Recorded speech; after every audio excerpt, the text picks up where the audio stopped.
Welcome, everyone. Thank you so much for joining us today. I'm Debra Eckerling, goal strategist, book proposal specialist, podcaster, obviously, and author of your goal guide and 52 secrets for goal setting and goal getting. You can't reach your goals on your own. You need your people. So every week I bring in just some of my people to chat about the topic. And because it's the mid-year, so this is the first week in August, we've been doing mid-year shows all July long. And of course, because we like to go above and beyond, we're wrapping it up in the first week of August with a conversation called Go Be Awesome. Because why wouldn't you?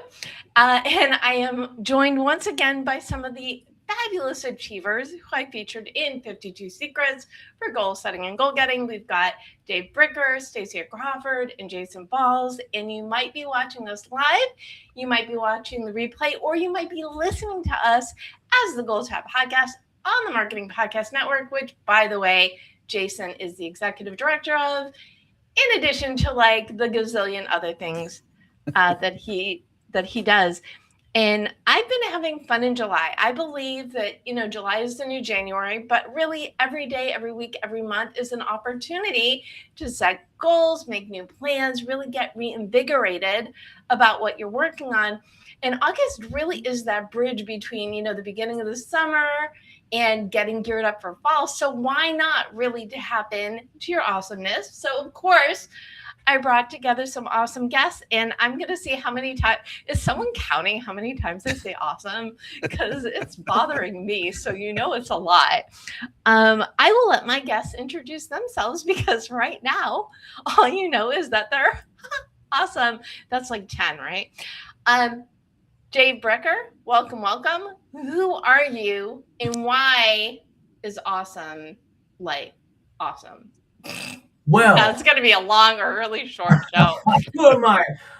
I do business storytelling. What to say, how to say it, and why they'll buy it. And of course, why they'll buy it doesn't necessarily mean why they'll give you money for it. It's why will they buy you, your credibility, your ideas? Because so often we say, I don't buy it, and it has nothing to do with money. As for this concept of awesome, I think our goal today, since we're talking about goals, should be let's reinvigorate that word because it gets used so often and it gets abused so often that we don't know what to say when something actually is awesome, when it actually is awe-inspiring. So if we're going to talk today about being awesome, let's think about this idea of inspiring awe. Ooh, okay. We're like a minute into it and already we're like deep, which is good, Yeah. right? But the other thing that I find super interesting that you brought this up. So I put out my newsletter today and talked about the theme of August being authenticity. And like awesome, it is one of those words that you say so many times. What does it actually mean? So I love that you brought that up because awesome, I mean, it's awesome, but you're right. There's a difference between, oh, totally. Gosh, I'm showing my Gen Xing. My Gen Xer is showing, but something actually being awe-inspiring. So we'll definitely jump into that. But let's say hello to Stacia next first. Hi, Well, hello, welcome. everybody. Hello, hello, hello. I am Stacia Crawford, CEO of Stay Ready Media. We're a boutique PR firm, so we help awesome and brilliant leaders get featured in the media, whether it's television, radio, podcasts. We get them featured in publications so that they can share their awe-inspiring messages with the world. Ooh, see, I saw what you did there, Stacia, and I approve. Because if you're going to be in the media, you got to show you're something special. That's right. Not that you are something special, which of course you are, but that thing that is special about you that is awe-inspiring, right? That's right. That's right. Shout it from the rooftops, right? You're great, and people have to know it because if they don't think that you're incredible, remarkable, spectacular, and awesome, then they won't buy from you. And they're not and if they don't buy from you, then you can't share the incredible gift that you have. So That's why it's important for you to go be awesome. Excellent. Jason Falls. Debra Eckerling. Good to see you. Good to see you. So who are you other than the I mean, I know, but I feel like we should not keep that a secret. Get it, secrets. Nice. Go. Okay. Say words. Go. So say words. I'm a couple of different things. My primary professional role in life is I'm an influencer marketing strategist. I'm also I do the same type of thing, building on strategies for brands in the social listening realm. And I also am a podcast producer, executive producer of the Marketing Podcast Network. So I not only work on client podcasts, both video and audio, but I run a network of over 90 shows. About 70 of them are specific to the marketing world. This show that you are watching or listening to is one of the shows on the Marketing Podcast Network. And on the side, because I can't sit still primarily, and I get bored easily, I also host a Americana music podcast called Roots Music Rambler, where I enjoy my hobby, but in a podcast setting with my co-host Francesca Folinazzo. We interview Americana music artists, kind of like Mr. Brinker. No, okay. When I put the shows together, I do have an intention, but sometimes connections like the ones between you and Dave that just come out because it's just what happened. Like last week when we did Just Go Eat, I had Catnip, who's a Hawaiian. I had Elena Hall, who spends a lot of time in Hawaii, and Jessie Sierra Ross, who does tablescapes with flowers. So we actually had a flower, edible and otherwise, theme with Go Eat. Who knew? So now we've got like the music backdrop, as it were, which is kind of awesome. I will try and stop saying it, but no promises. And that's really, well, it's the magic of the book and it's the magic of the show, because Stacia was part of the kickoff, the Happy Mid-Year celebration, and Dave was on a couple weeks ago when we did Go Meet People. So it's kind of fun for the last one, wrapping up the month plus of podcasts. And again, we started a week early. We went a week into August, but bringing people in a different conversation, but also who are part of this book, which is basically a choose your own adventure to figure out what road you need to take, what advice, what section is going to keep you inspired and moving forward. Because, well, as I say ad nauseum, the secret to success is there is no one's secret, but that's kind of the purpose of the show. It's to learn what you can, get as inspired as humanly possible, do the things that make sense, and ignore everything else, because that's the recipe. There we go, food again. So I feel like Dave brought up a really good question that I'm going to change my original first question, and I'm just going to ask you to define awesome. Because I'm sure there's an actual definition, but I would love to know what it means to each of you. And yes, we're going to make Dave go first. You're welcome. That's what happens when you say things. I listen. Well, I'll use another word that gets bandied about a little bit, but that word is remarkable. And when you think about it, that word means worthy of making a remark about. So it's easy to say, okay, that TV show was awesome. But if you forgot about it the next day or the next week, maybe it doesn't qualify as awesome. Mm-hmm. And what are those things that you can't wait to tell somebody? You're not going to believe what I saw. Or I heard this speaker the other day and this person just changed my whole perspective. Or I read this book.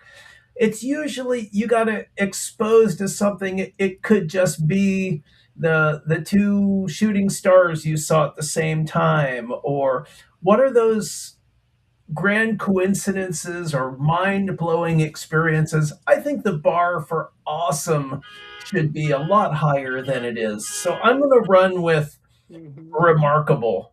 What is actually Love that. worthy of making a remark about? Well, and is your business not remarkable storytelling, remarkable Well, stories, right? there is that, but that was subliminal. I guess I wasn't even thinking about that. But thank you for making me look self-promotional. That's awesome. Okay, who's got the counter? Okay, uh, Jason, what is your definition? Well, I would not just echoing Dave, but to kind of use Dave as an example a little bit. One of the reasons that I started the music podcast that I do is because when I go to see live musicians, I literally sit in awe of their talent because I can't play the spoons. I have no musical talent at all.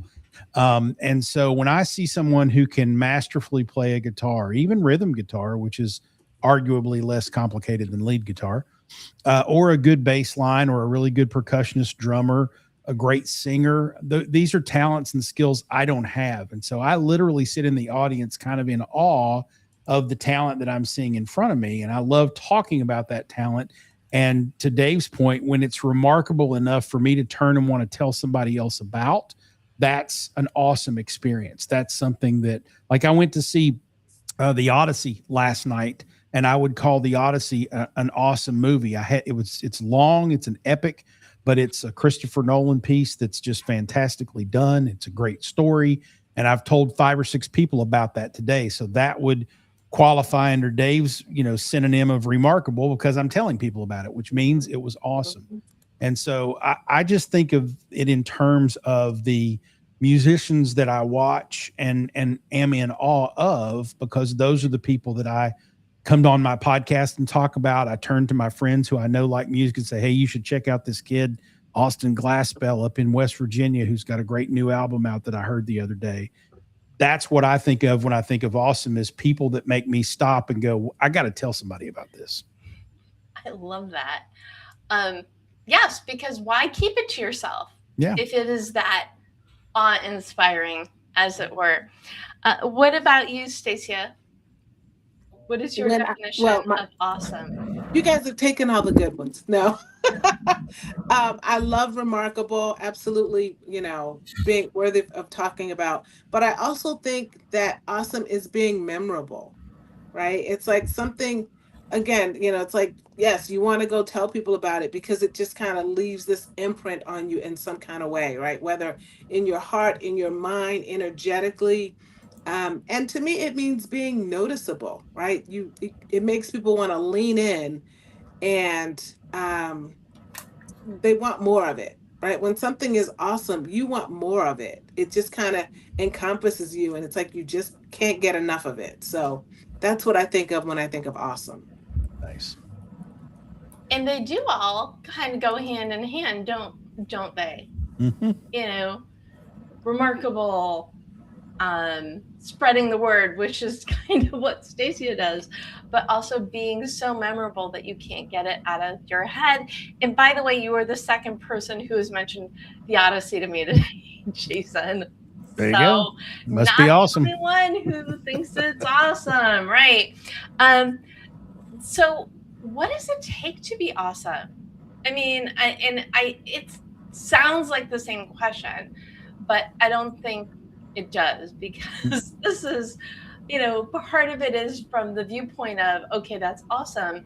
But for people who really want to step it up, step into, each of you clearly love what you do, which is part of why you are here in the book and here in the conversation. But for those of you who can't tap into their awesome, what do they need to know? What does it take? Jason? I'll jump in first. Sure. Thank you. I think that the underlying sort of foundation of being awesome is having the attitude that tells you are, having the self-confidence, the self-awareness that, look, in this thing that I do, this job that I perform, this skill that I have, this personality that I am, having the confidence and the attitude to know I am awesome. I can help people. I can entertain people. I can inform people. Whether it's you are, a detail oriented, I, daughter, and T crosser, and you're the person who's going to keep everybody organized and on track. If that's your thing, you're awesome at it. Be awesome at it. But you have to have that underlying self-awareness and then self-confidence to project that to others. And anybody who I have ever run into who I think is awesome has that sort of self-awareness and self-confidence to project that for other people. It's hard for someone who's, the mouse in the corner, never saying anything, never interacting with anybody, never promoting themselves, never letting other people promote them. It's hard for them to come across as awesome because they're intentionally staying out of the way. You got to get in front of people and you got to be confident about who you are and what you're doing. And that then, I think, belies the dominoes that fall over to make people go, wow, this person's really awesome. That's a really good one. I like Thanks. it. Well, but not only, says the book proposal expert, by the way, someone started calling me that, and that's why I grabbed the URL, thebookproposalexpert.com. But it's good because it's true, right? Yeah. When you know what you love that you're good at and have the confidence to tell the world about it, then you're not, the other part of it is you're doing other people a favor because they might need you. And if you don't know that you're awesome, you can't help them because they'll never find you. I know it's like a circle, right? Mm-hmm. Did everybody follow? Yeah, I think so. And the other thing, which Dave will probably find amusing, is I was at a publishing meetup this morning, and someone asked me why I was so pro-traditional publishing. So I gave my little 2-minute diatribe. And the person looks at me and said, I could not disagree with you more. Wow. And I said, agree to disagree, and I changed the subject, even though I know that I'm right. But I know, which is why I called Dave out on this, because he does ghostwriting. He helps people, most of whom do not go the traditional path. But I don't think you would ever say that to me. Okay, he's nodding his head. Because I don't disagree with you. Okay, well, that's good. But that just, to me, it's sometimes your center of awesomeness will come diametrically opposed to what someone else thinks their awesomeness is, at which point the only thing you could do is smile and change the subject. Yeah, and I think that's okay, though. Even being awesome doesn't necessarily mean that you're for everybody. You can be awesome and still not be for everybody. We can, agree to disagree. Doesn't make me any less awesome because you don't agree with what I'm saying. Mm-hmm. Absolutely. Okay, so do you want to take on, or is that your answer about what it takes to be awesome? I think what it takes to be awesome is to think of yourself as being extraordinary, right? And I think sometimes awesome is like one of those words like extraordinary too, where when you break it down, that's literally what it means. Like, extra. You're not ordinary, you're extra. And sometimes there's this thing, with the young folks say now, oh, you're so extra. You're the young so folks. Extra. Why do you have to be so extra? And it's like, they say it as, a put down, but it's actually a compliment. I'm like, yeah, I am extra. So, right. So I think in being awesome, extraordinary, remarkable, you have to live it, you have to own it, and you have to accept it and just, walk fully in that. You have to live it, own it, and accept it. Absolutely. Okay, Dave, what do you have to add to this? Me, I always like to reframe the question just a little bit. And there's this word be. To be awesome is something like, oh, I'm going to be happy, or I'm going to be rich. Hey, I got my $1 million mark today, but then I bought lunch and I was under $1 million and I'm not rich. And right? Or, if somebody could wave a wand and say, you're going to always be happy a year from now, you're like, God, I hate being happy. it's a journey. It's not a destination. And I think this idea of being awesome, that somebody gets to one day wear the awesome, oh, I finally found my awesome, I am forever awesome, is illusory. And yet, some good points have been raised. I think what does it take to be awesome? I think it takes that inner vision to realize that you naturally are awesome, because so many people have been told throughout their lives that they are not awesome, that they're slow, stupid, ugly, incapable, whatever it is. Somebody pushes them down and then they believe that story, and the thing that's preventing them from being awesome is this idea in their heads that they're not, that they're substandard, that they're not good enough. And look, we all battle the voices of self doubt. I think it's a survival mechanism. It helps us grow. But when we get stuck in that and we fail to find our superpowers, our talents, our perspectives, our unique ways of looking at the world, and instead we believe this lie that we're nothing, then how can we be awesome? Awesome is about letting your true, authentic self shine through all of the layers of pushback we all encounter to one degree or another. That's great. That's so sad. Very accurate. No, seriously, very accurate. Well, I was very lucky. I was raised by an artist who always encouraged me. But I also, so I call myself the cheerleader's cheerleader because I learned from the best cheerleader on the planet. But it's true, not everybody has that. There are also people who struggle for a long time to figure out their place in life. And I always said when I was a kid, what do you want to be when you grow up? I said it doesn't matter. I just want to have impact. But I've always been a writer. I've always loved writing. And knowing that, I also know that not everybody else does. So how do those who do not realize that what can those who don't realize that they're awesome do to tap into their awesomeness? We're going to fix the world. That's a great question. Wow. If I were to just venture a guess at that, and again, I'm not a psychologist, psychiatrist, therapist, or anything like that.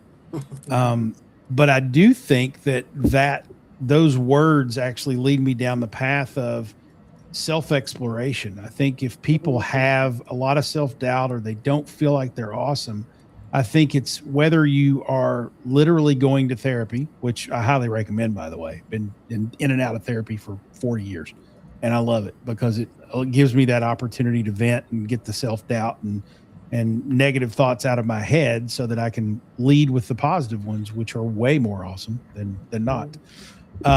But it could also be meditation or prayer or, lots of other things that can help settle your mind and get those. Here's the nuts and bolts of it. The lack of confidence and the self-doubt and all of those things, those thoughts that we have are just thoughts. They're not real. They're what we tell ourselves. But the reality of it is the people around us don't look at us and see someone who can't do something. They don't see someone who's incapable. They don't see someone who's less or small. They see just another human being, and they don't know anything about them until they interact with them. And so if we are able to look at those thoughts, the thoughts are going to come into your head. You can't control that. But what you can do is take control of them and say, you know what, negativity, self-doubt, you're welcome to stay in my brain, but you have to sit in the corner today because I got things to do. That's right. And so you go sit over here, and I'm going to go and I'm going to give this talk, or I'm going to give this presentation, or I'm going to call this, make a sales call for this particular company or this particular prospect. And I'm going to go at it with all the gusto I've got in me, and I'm going to do a great job of it. And then I'll talk to you later. You sit in the corner until I'm ready for you. And you have the everybody, we all have the mental capability to be able to say, thoughts, get the hell out of the way. I'm busy. I'll talk to you later. And then you can actually attack the world. But you have to, it's like anything. It's a muscle that you have to exercise every day. And you have to get in the habit of saying, okay, the thoughts are there, but I'm going to put them aside and ignore them. And I'm going to pursue whatever it is that I want to pursue and not let them get in my way. It takes practice before you get good at it. But if you start now, then in a week, a month, a year, whatever, you're going to be much better at saying, you know what? I am awesome. I know I'm awesome. And when these doubts come into my brain, I know how to now push them aside and deal with them later so that I can continue to be awesome in the present. I love the idea. It's like you're giving them a timeout. You're saying, go sit in the corner with the dunce cap on. Yep, absolutely. And when you've done your time, then maybe you can come to the dinner table. I think of them as clouds, right? I had one of the meditation apps or something like this taught me this years ago. I don't remember which one it was, but it was like the thoughts come into your mind as clouds, and they're going to be in front of your face for a few minutes, but then they're going to move over here, and they might be in your peripheral still, but you're not going to necessarily be paying attention on them because here comes another thought. It might be a positive thought, might be an empowering thought, and you focus on that one until it moves out of the way, and then here comes another one. But each one of those clouds, because it's thoughts in your mind, you have the ability to say, okay, click and hold, drag that thing over here out of my line of vision. I ain't got time for you. Let's let the next one come in. And so if you think of them as clouds that you can part and then see clearly through, now all of a sudden you take a little bit more control over the stuff that's in your head. And then you click and drag it. I love that you've got the mixed the cloud computer metaphor. It was amazing. Click and drag and dump in the trash. Yeah. Hell yeah. And empty the trash. Delete. Delete. That was awesome. Dave? Okay, so I'll run for the metaphor here. Think about it.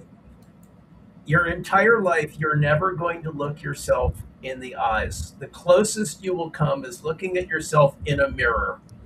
And I think so often we surround ourselves with people who reflect back our worst qualities, or they reflect back a funhouse view, a distorted view of who we really are.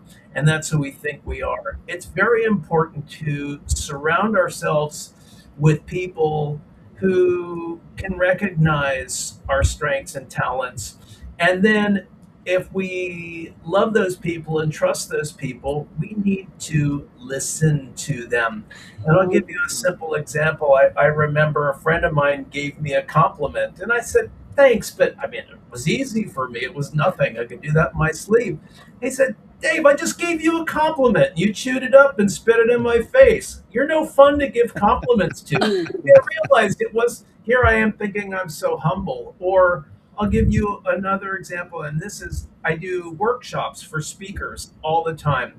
The first person gets up and they do their speech, and the audience is clapping for them, and in the middle of that applause, they, okay, thanks, they walk off the stage. And they get back up here, stand up, and accept your applause. The audience is not patronizing you. They are recognizing that you gave them an awesome experience, an experience of value. They are responding to you, and it's no different than if they were saying thank you and you walked out on the conversation.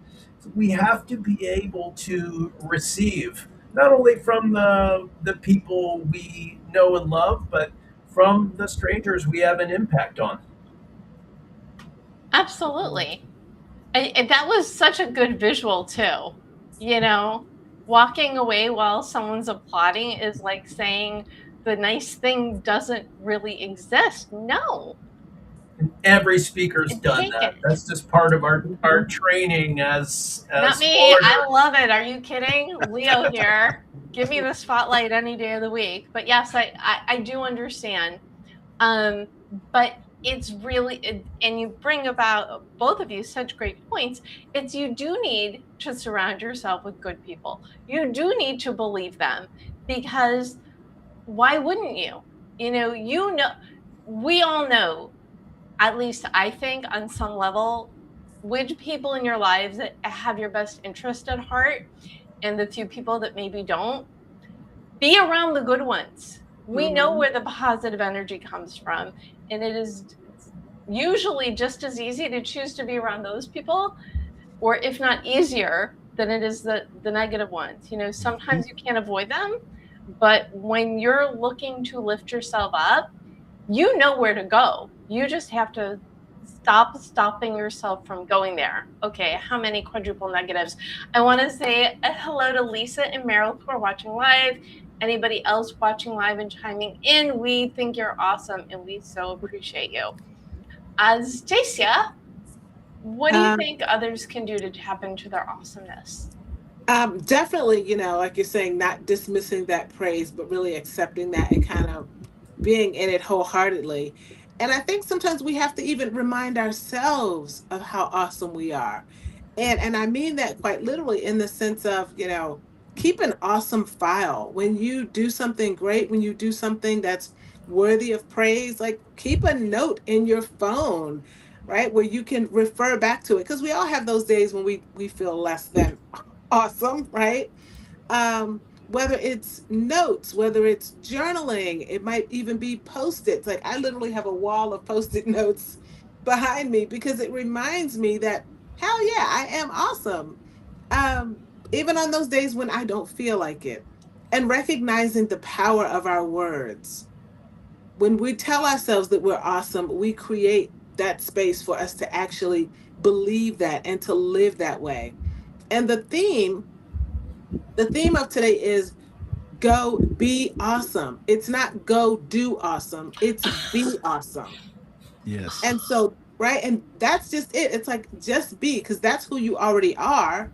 You just have to sometimes remind yourself of that. So I love that, you know, the metaphor of the mirror and, you know, people reflecting back to you.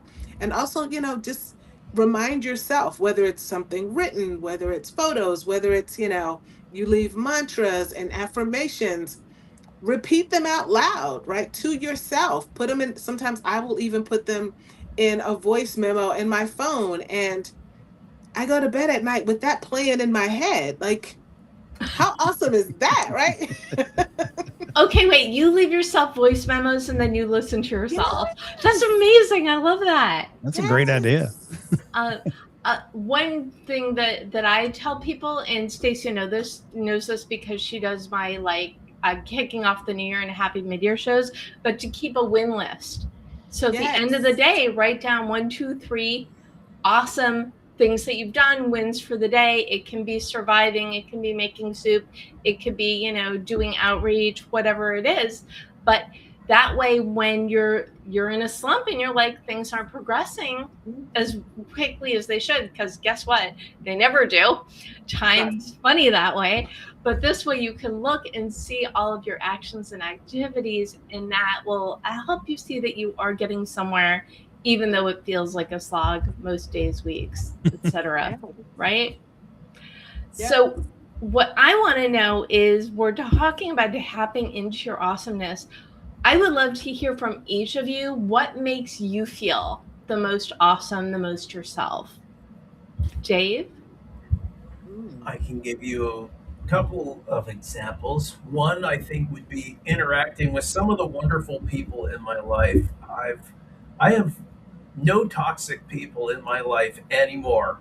I banished them all, and there are some people who I just love being around.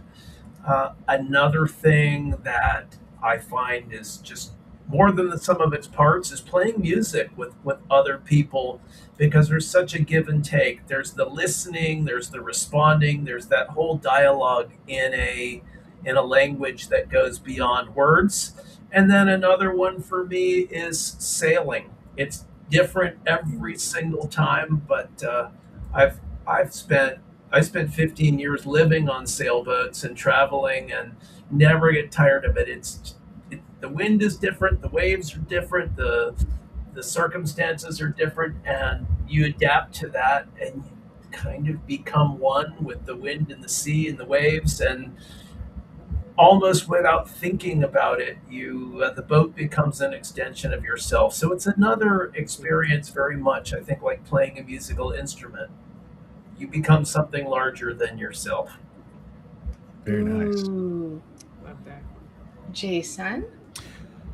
Oh, what makes me feel the most? Well, there's a couple things that make me feel pretty awesome. When I get a task done, a project, whether it's doing a podcast edit for a client, or whether it's finishing an episode of my own podcast, or whether it's making a recommendation to clients and turning that in and having the satisfaction, the self satisfaction of knowing I did good work here. It's done, and I can now move on to my next task, and I feel confident that work is going to stand up against whomever is going to scrutinize it. The completion of tasks makes me feel pretty awesome from a work perspective. Beyond that, though, I really just love watching and interacting with my kids and seeing how they are growing into nice, kind, respectable, responsible people and doing good things in the world. That makes me feel pretty good. Now, 99% of the credit is to their mother, but I am very happy that I had a very small part to play in producing two pretty decent adult human beings at this point. So, that makes me feel pretty awesome that my kids are awesome. Oh, that's sweet. And then, I'll go back to the whole kind of to piggyback with Dave a little bit. I don't play music, but I love watching music. And when I go out and see somebody really, really talented play, I kind of have this, feeling in the back of my mind of I am fortunate to have been here to see that. And that makes me feel really good that I go out and support local artists and even national touring artists, but I'm there in the crowd to experience that moment of creativity and see something that only this group of people got to see, because every performance is unique. And so that makes me feel pretty awesome too. Love that. Wow. Stacia, you got to follow that one. I know you have it in you. I will. I know you can do it. When I think about what makes me feel awesome, it's creating. It makes me feel awesome, and it really makes me feel powerful. And the reason I say that is because I like the thought of I made something. Like, this thing wasn't here before I did what I do, whether it is creating art or writing. I love things like quilting and making jewelry. And it makes me feel like I contributed to the world in some way. And I feel like, it also helps me to kind of tap into my spiritual side as well. When I think about that, the fact that I can actually make something that did not exist before, whether it's a thing or, a person, like you said, right? Being proud of your kids. Like, I made that. So yeah, creating really makes me feel awesome. Nice. That's great. So Michael in the chat put, positive thought might get you happy out of bed, but anger and fear get the bills paid. True or false? Ooh. Wow. That's deep. I know. Oof. I don't think that's necessarily true. I would think it depends on the person, certainly. And I'll go back to my thing about attitude. Positive thoughts might get you out of bed, get you happy out of bed, but anger and fear get the bills paid. I don't think you have to run to work or tasks with anger and fear. In fact, I think if you do, you're probably in the wrong profession. Because I get up and I go tackle tasks for my clients all day, and I'm never angry and I'm never, afraid. There's an underlying, truth that if I don't do this, I won't get paid. Right. But I don't let the fear of not getting paid motivate me. You're in the wrong profession if that's your motivation. So I would disagree, Michael. I don't think that's always true. It can be, certainly, but I think there's something wrong with the equation there if those things are true for you. I'm going to yes and you before we let Stacia and Dave chime in, because one thing that I believe is, you're right, sometimes you can't change your day job, even if you really need to get out of it. But that's why I think it's important to have the side projects, the creative outlets, the things that make you feel awesome, so you have that balance. So maybe you can't change your day job, but maybe you can start a side hustle or passion project, or maybe life is too challenging. Think of like, what is something to look forward to, and let that happy positive infiltrate your body. I call it a giggle project. So as long as you always have something that you could like literally take out of, literally or metaphorically take out of your pocket and think about to give you the good energy, it's going to counteract the stuff that you have to do that you may not love to do. I see some nodding from Dave. Well, I don't know, the whole anger and fear thing. Mm-hmm. I mean, if there's something I'm angry at, then I kind of look, it's not about blaming myself, but what can I do about it? It's about taking responsibility. Look, I've been a freelancer pretty much all my life, and that means that my bank account is always roller coastering. And there are times when I'm feeling pretty flush, and there are times where I'm looking at the bank account and going, wow, how am I going to pay my bills? And I just somehow always do and always have. And I have enough of a reputation and enough of a referral network, then things get a little low, and then the phone rings, and the next thing you know, I'm busier than I want to be. I mean, I don't know. I'm not afraid of it, and I'm not angry about it. This is something that I chose and that I love, and I just accept that I'm not going to have the stability in my world that a lot of other people really need or crave. And I don't know, it just makes life an adventure. And whoever had an adventure where everything went right. So I just don't see the whole anger and fear thing. I'm not, I mean, to me, that's kind of a blame game.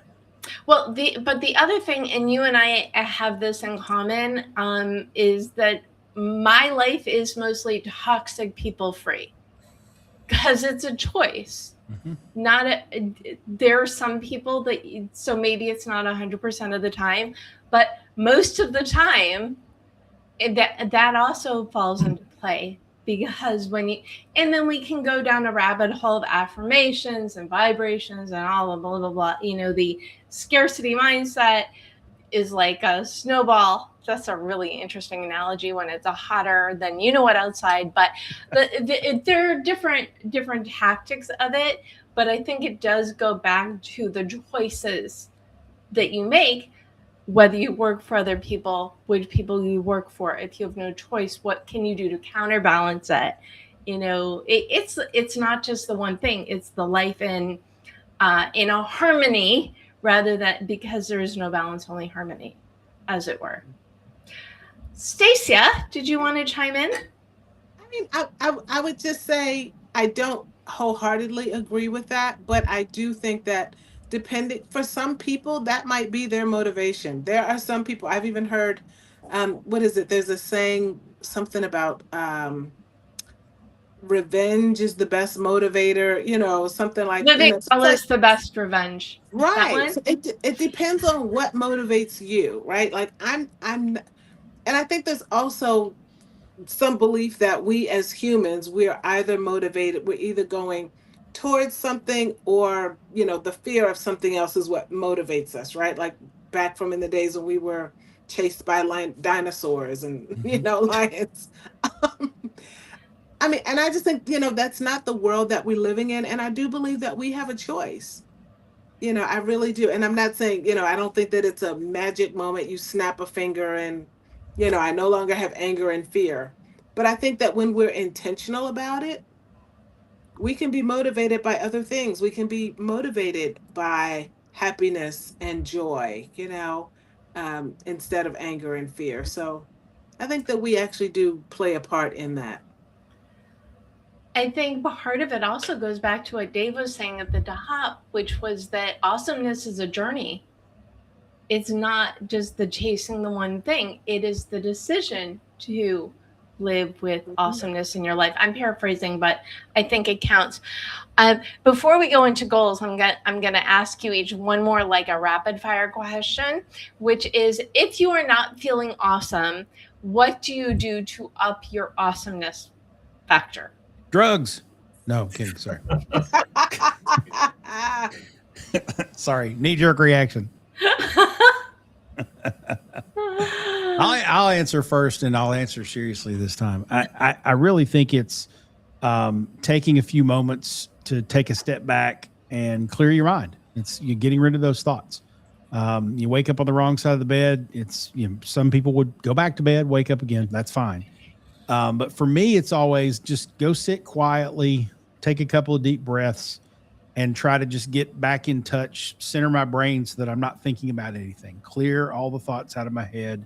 Use that click and drag, move all that stuff off to the side, take a couple of deep breaths, and try to, start fresh from a perspective of calming yourself down, lowering your heart rate, just breathing easy, and then say, okay, now I'm ready to start again or start over.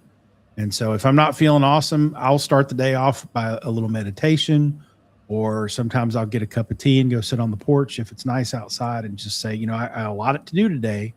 I need to get started, but I'm not in the right mindset to get started and do good work. So I'm going to go over here and do something until my brain calms down a little bit. So I think it's really just having that, again, clearing your brain out, getting the bad thoughts out of your mind, and having the right attitude. Yeah. I love that so much. Can I tell you, sometimes I'll just go out and take a walk. Yeah. Or I'll just take a shower in the middle of the day because I want to start my day over again. Same philosophy, right? Mm-hmm. Yeah. Stacia, what about you? What do you do to tap into your awesomeness? All of that. And I play with my dogs. Because when I don't feel awesome, I know if there's nobody else on this planet who thinks I'm awesome, they think I'm awesome. Yep. They think I am the center of their world, and that makes me feel awesome. That's just it. I'll take a walk, I'll go walk with my dogs, or we'll wrestle on the floor, we'll throw the ball around, and that will instantly change my mood.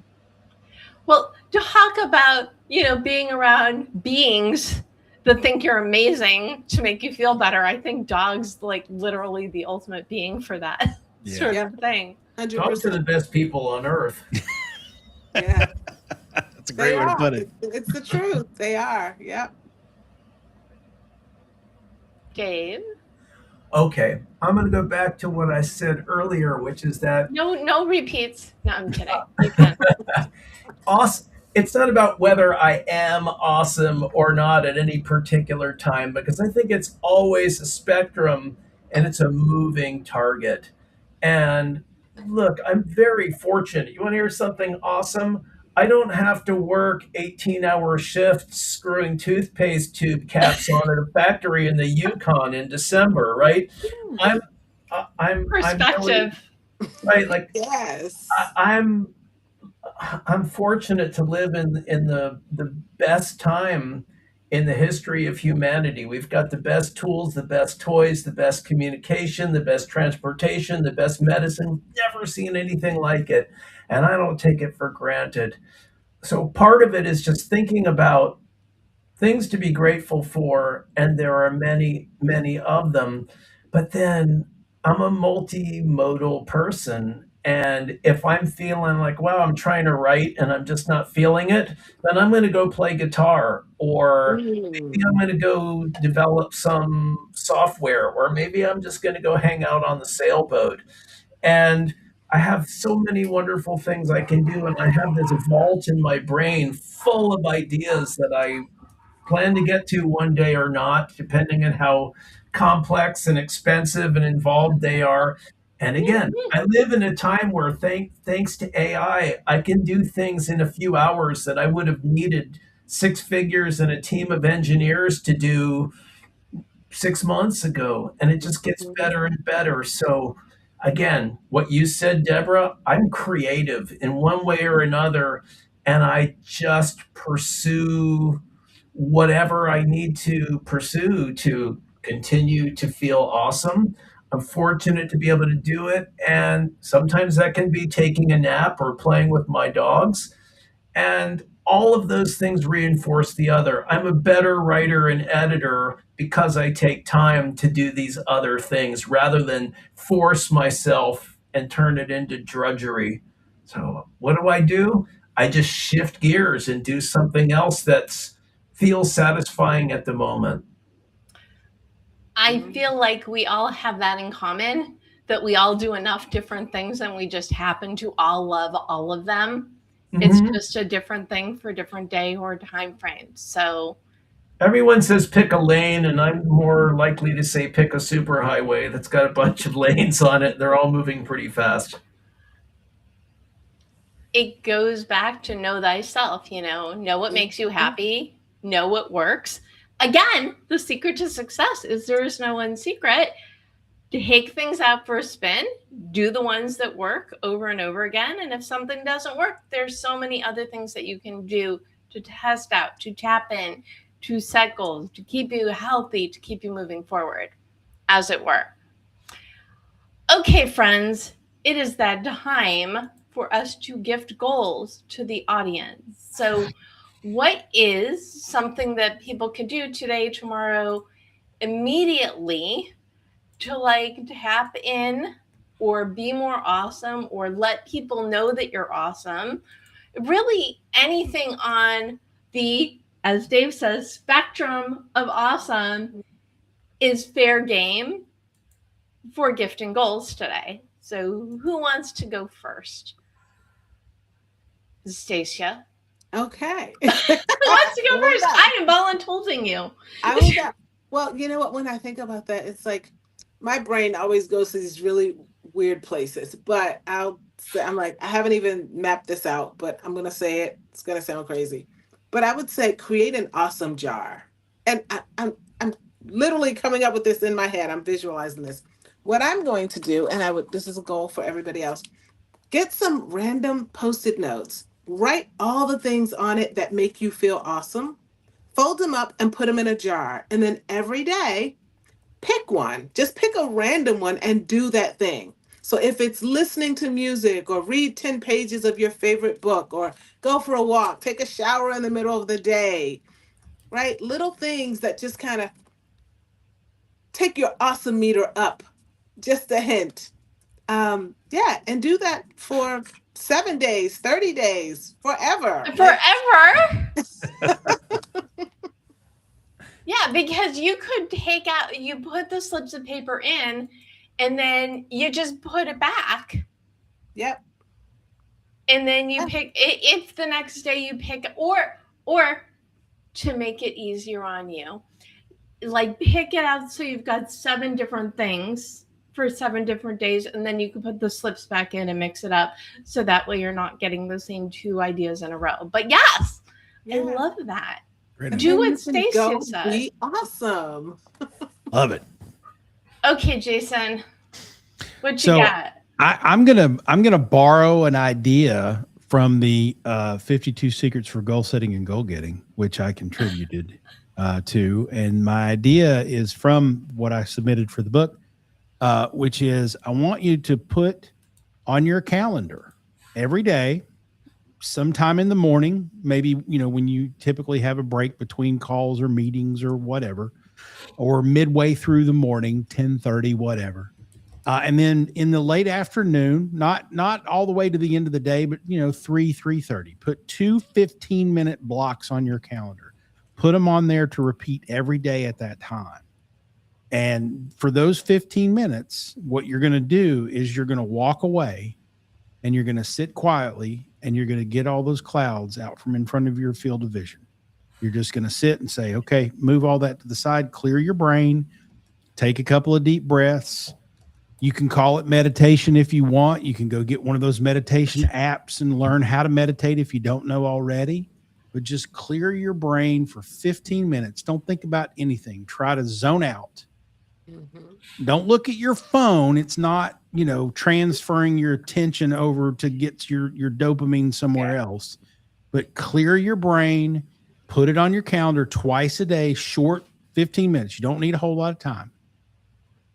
Sit down, clear your brain, and then start over. Because when you do that, it kind of restarts your mechanism for work and thought and creativity and everything else.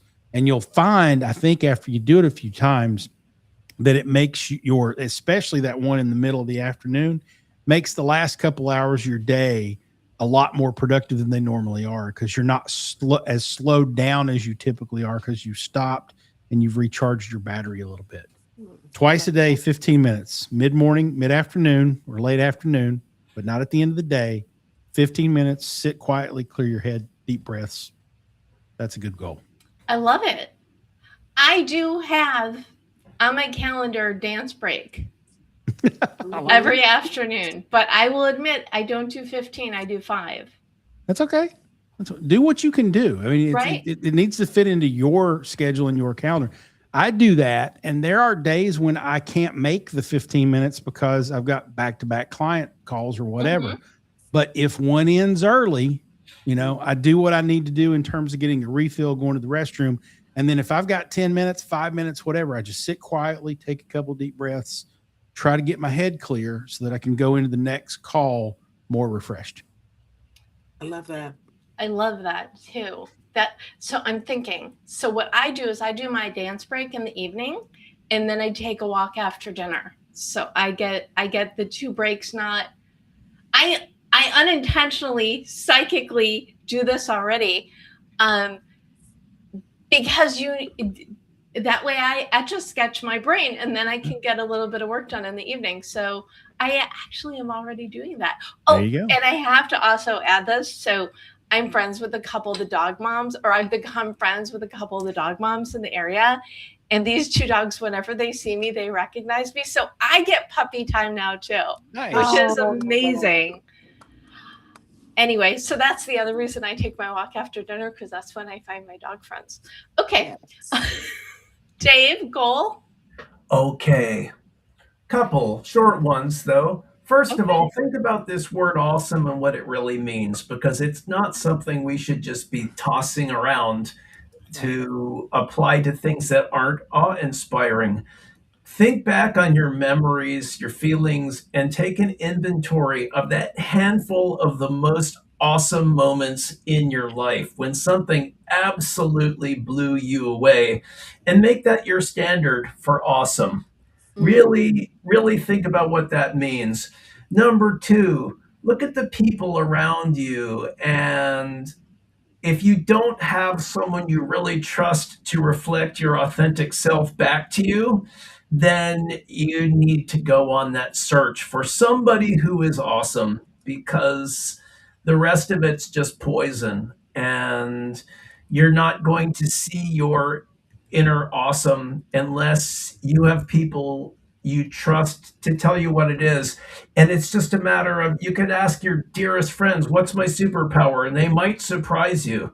If Superman were to say, what's my superpowers? His friends would say, well, you got a lot of them, but X-ray vision is pretty remarkable. He'd say, who cares? I've been doing that since I was a little kid. I've always had X-ray vision. It's nothing. It's like, no, it's something. It's a special talent. Don't take it for granted. And I think we all have our own versions of X-ray vision and abilities to fly, or whatever it may be. Probably a little less dramatic, a little less awesome than that. Well, no less awesome than that, but a little less comic booky. But we need people to point those things out to us, and we need people we trust enough so that we can believe them, so we can accept the applause without walking off stage. Nice. I love that. Very nice. And because you said something else that I really liked, I'm going to add an add-on to friends.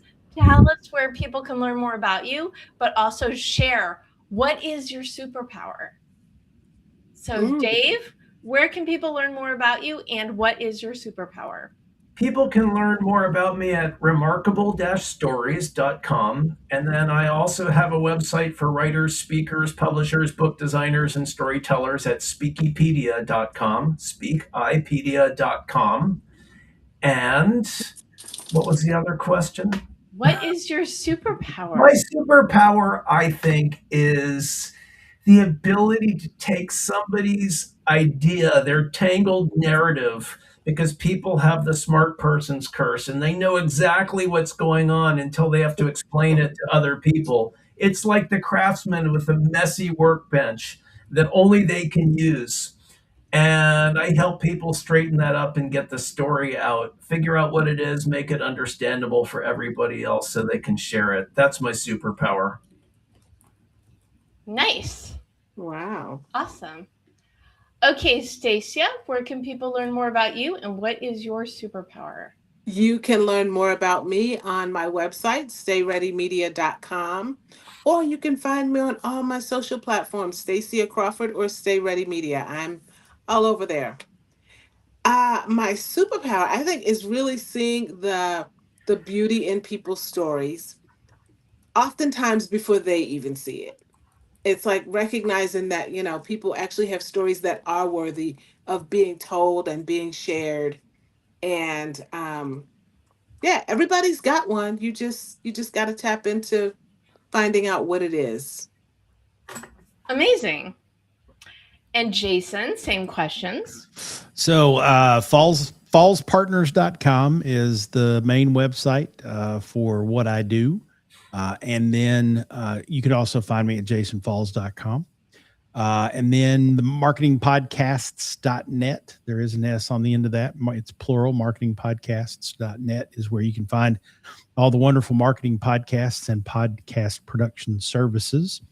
And I think my superpower is that I'm just really good at solving problems for clients. I've had clients throw me curveballs that have nothing to do with influencer marketing or podcast production or social listening, and I find a way to fix things and make things right. So that's what I do.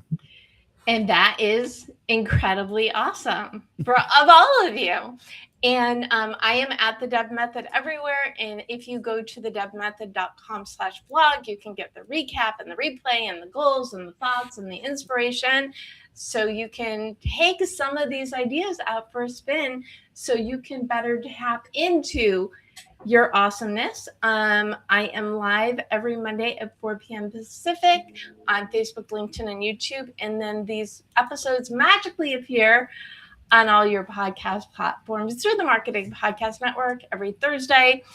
So definitely be sure to subscribe on your favorite podcast platform thingy, do whatever. Oh, and if you want to learn more about how I help thought leaders, experts get those book ideas out of their head and into a saleable book proposal, you can learn more at thebookproposalexpert.com. What an awesome episode, friends. I knew it was going to be awesome, but sometimes the awesomeness is just even more. We're getting, I feel like what I'm going to have to do is put the transcript in AI and ask how many times. Let's have a contest. How many times do we say awesome? But I truly appreciate each and every one of you, not just for being here today, but for sharing your secrets in 52 Secrets for Goal Setting and Goal Getting, which, by the way, you can find at your favorite place to buy books. Before we wrap, final thoughts. Dave? Well, I thought that was the final thoughts, but no, it was the goal. Now it's the final thoughts. Final thoughts. I'm going to come back to. Let us all up the ante for what awesome means and really make the standards for what qualifies as awesome as high as I'd like to believe they once were. Okay, that's a good one. Stacia, what is your final thought or thoughts? What are your final thoughts? Yeah, I can speak. My final thought is, be extraordinary. Surround yourself with others who are just as awesome, remarkable, and spectacular as you are, and create more awesomeness in the universe. There we go. More awesomeness. More uses of the word awesome. Okay, Jason, you get, this is what happens when I talk and try and type notes. There's going to be a typo in the chat, but that's okay. Jason, final thought to you, my friend. Say no to drugs. Thanks, kids. And also, And also have a great attitude. Attitude is the underlying foundation for being awesome. There you go. Oh, that was better. Yes, I edit in real time too. Well, but it's true. And this is my big, well, not my, I always say, oh, my favorite thing to say, oh, my big thought on this. But this is the thing. This is why I love goals, because they show you what is possible.